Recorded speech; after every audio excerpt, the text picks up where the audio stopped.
This is a case about a man obsessed with possession and control.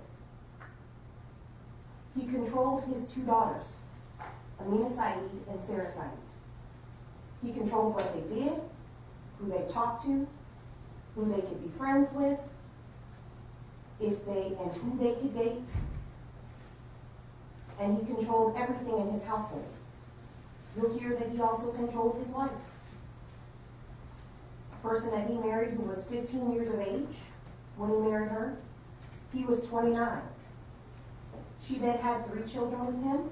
His first son, Yaser Said, born March of 1988. Amina Said, born March of 1989. And Yaser Said, the baby, born March of 1990. All while Patricia was in her formative years, still a teenager. You'll hear the dynamics in that household. A household built on isolation and dependency on one individual, Yaser Said. But this case is also about 2 beautiful young women. Amina Said, 18 years of age at the time of the offense, and Yaser Said, 17 years of age at the time of the offense. These were 2 young, spirited young ladies. They were extremely bright. They went to Louisville High School.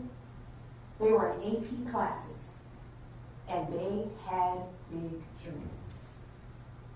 They wanted to become doctors. They wanted to go to college. They wanted to get married. They wanted to have families. Normal teenage girls wanting a normal life.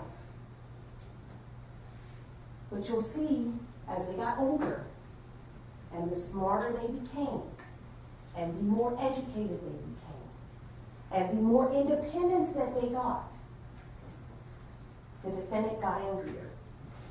Because if they had more independence, that was less control for him. You'll hear in this case that leading up to the murders of Amina Said and Yaser Said, the defendant's behavior got extremely dangerous. The girls became very scared for their lives. Their mother, Patricia, who had left the defendant numerous times in the past because of his behavior, was so scared that they all 3 decided, we need to escape. So they made a plan. And at this time, the girls are thriving. They're doing well in school. Amina has scholarships to go to college, and they each have boyfriends. Sarah is dating a young man by the name of Irving who goes to Louisville High School. And Amina is dating a young man at a junior college named Edward Louise. They convinced their boyfriends to go with them. Imagine that. 18-year-old, a 17-year-old, an 18-year-old, and a 19-year-old, and their mother, Patricia Owens, all flee from the defendant. They plan their escape. You'll hear that the defendant rarely worked, but if he did, he drove a cab. They knew that they needed to leave when he was not home. Cab drivers have unpredictable schedules, so of course, depending on when is a good time with traffic, is when they work. So it took them a couple of days to get their plan together. When they successfully leave, it's Christmas Day. It's the evening of Christmas Day.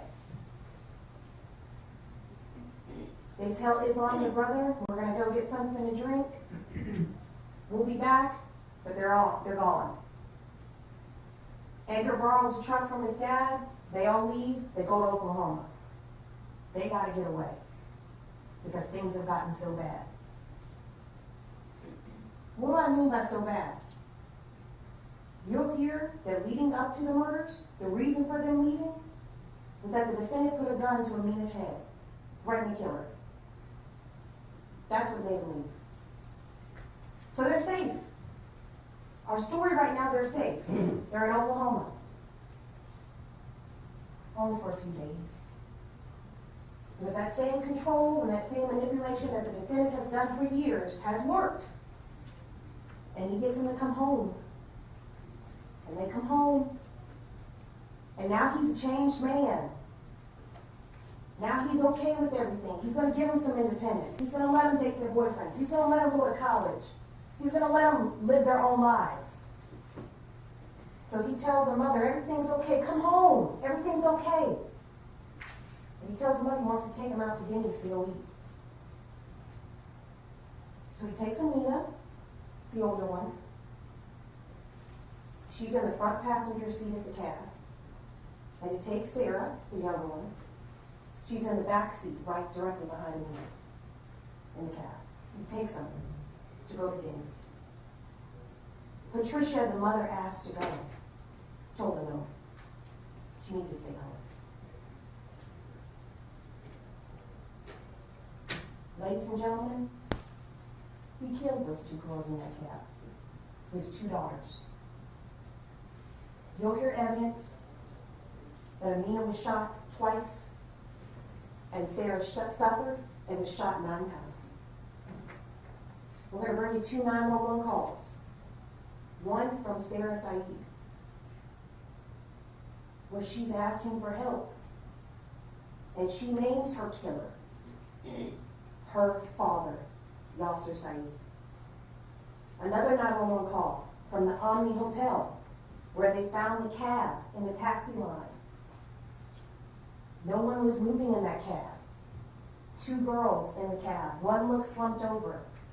Ignition off, keys removed, no gun. And where is Yaser Said? Phone turned off.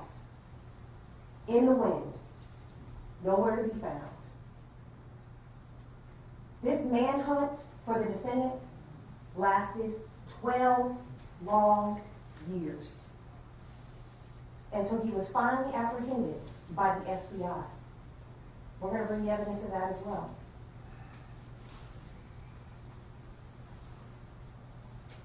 It's been 12 long years, and now the defendant stands trial for this heinous crime. At the end of the conclusion of this case, I'm going to ask you to come back and return the only just verdict in this case. A verdict of guilty of capital murder. I thank you, and I look forward to presenting the evidence to you. Thank you, counsel.